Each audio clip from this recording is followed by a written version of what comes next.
Our in-depth coverage of this winter storm continues. A live look outside of the city of Providence where, as you can see, the flakes are still very much falling. More than a foot of snow has fallen in some parts of the state. State officials started prepping for this nor'easter earlier this week. The DOT and EMA told Eyewitness News they were ready to deal with this significant snowfall. So how'd they do?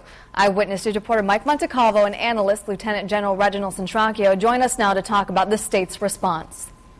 Okay, thanks, Erin. General, Governor Chafee has said that Rhode Island's response to this snowstorm today has gone as well as he had hoped. Do you agree? Absolutely. I think this response had a lot to do with the preparation of the storm based upon, obviously, the weathermen, specifically Tony, being able to give us a real good handle on what we would be facing. So all of the textbook application, execution of the plan went right down the line. I was very happy to see that. Call this baptism by fire for a new administration. They haven't really been in there for 2 weeks, and they are hit with a major snowstorm. You know, one of the first things that happens to any governor is to be able to get a good briefing as to what happens in the first several months of his administration. In most cases, most governors experience something that will challenge them within the first 6 months, has been the case, at least in this state.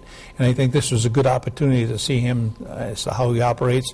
And what I saw was, for the first time in a long time, with the governor and lieutenant governor and all of the lead agencies, same place, same time, same agenda. So I felt good that the plan as it was written and designed actually happened. Well, part of that plan, gentlemen, we heard from Colonel Doherty on Tuesday that he was going to place troopers in certain parts of the state. For example, he had a trooper at the Thurbers Avenue curve. It was not just for drivers, but it was for the plow drivers as well. And that seemed to be key for this storm. Exactly. You know, when the plan was devised several years ago, it was referred to as an all-hazards plan.